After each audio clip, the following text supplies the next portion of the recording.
গণঅভ্যুত্থান সুসংহত করতে গণতান্ত্রিক সরকার প্রতিষ্ঠার বিকল্প নেই, এমনটি মনে করেন সারা দেশ থেকে আসা ছাত্রদল নেতাকর্মীরা। তাদের দাবি, প্রকৃত বৈষম্যহীন দেশ গড়তে সবার আগে মানুষের ভোটের অধিকার নিশ্চিত করা জরুরি। তারা আরো বলছেন, শাহবাগের ঐতিহাসিক এই সমাবেশের পর দলের শীর্ষ নেতাদের নির্দেশনা অনুযায়ী নির্বাচনের প্রস্তুতি শুরু করবেন তারা। দেখতে দেখতে রক্তাক্ত ২৪-এর জুলাই আগস্টের ১ বছর, ১৭ বছরের ফেসিবাদ পতনের গণঅভ্যুত্থান স্মরণে তাই জাতীয়তাবাদী ছাত্রদলের এই বিশাল সমাবেশ। রোববার সকাল থেকে সারা দেশের নেতাকর্মীরা জড়ো হতে থাকেন রাজধানীর শাহবাগে। দুপুরের আগেই সমাবেশস্থল পরিণত হয়ে যায় জনসমুদ্রে।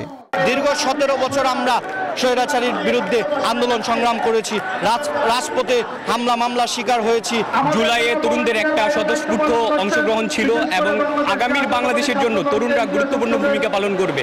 তরুণদের হাত ধরেই নতুন বাংলাদেশ গড়ে উঠবে। আমাদের যারা বয়োজ্যেষ্ঠ আছে তাদের দিক নির্দেশনা একটি নতুন বাংলাদেশ উপহার দিতে চাই আমরা। ফ্যাসিস্টরা এখন ভবিষ্যতে আরো মাথা তুলে না দাঁড়াতে পারে, সেই জন্য জনগণ আপনারা সতর্ক থাকবেন। ছাত্র সংগঠনটির তৃণমূল নেতাকর্মীরা বলছেন, ফেসিবাদের অবসান হলেও দেশে এখনো প্রতিষ্ঠিত হয়নি গণতন্ত্র। তাই সংস্কার বিচারের পাশাপাশি যত দ্রুত সম্ভব মানুষের ভোটের অধিকার প্রতিষ্ঠার দাবি তাদের। বান্ডেল থাকলে প্রতি সেনমানিতে টাকা বাঁচবে। বিকাশ সেনমানি বান্ডেল কিনে জিতুন প্রতি লেনদেনে।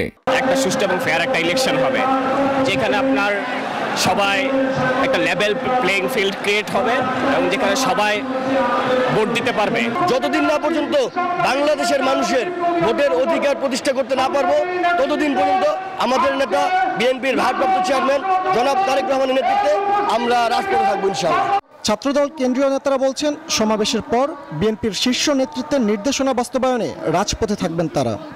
জুলাইয়ের যারা ফ্যাসিবাদ বিরোধী শক্তি ছিল, সবার মধ্যে যে প্রবল লক্ষ্য ধরে রাখার জন্য সবচেয়ে বড় ছাত্র সংগঠন হিসেবে ছাত্রদল দায়িত্বশীল ভূমিকা পালন করছে। বাংলাদেশের রাজনীতিতে শাহবাগ একটি গুরুত্বপূর্ণ মাইল ফলক। আপনি জানেন, এখানে ফ্যাসিবাদ তৈরি হয়েছিল, আবার ফ্যাসিবাদের পতনের সমস্ত এরঞ্জাম এখানে হয়েছিল।